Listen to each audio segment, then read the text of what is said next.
За 20 минут үндэсний хорооны 3 дугаар хуралдаанаар бид Улаанбаатар 2 дахь хөгжлийн ерөнхий хэлэлцүүлээд засгийн газар өргөн барих шийдвэрийг аваад дэмжигдээд гарлаа. За бид 20 40 хөгжлийн ерөнхий төлөвлөгөөнд бол нэлээдгүй хэдэн өөрчлөлтийг оруулаад тодтол хийсний үндсэндээ бэлтгэл одоо ажил хангагдаж явж байна.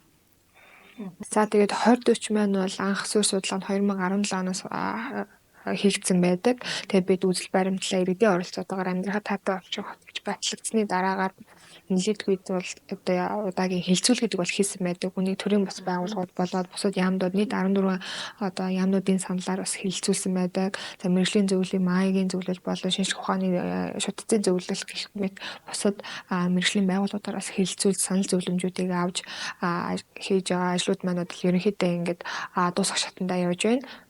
За тэгээд ийм нийт одоо энэ төрийн бас байгууллагууд болоод бусад мэргэжлийн одоо энэ байгууллагуудын саналыг авч хэлэлцсэний үндсээр бид ингээд засгийн газар 2040 хилцүүлэхэд бэлэн боллоо.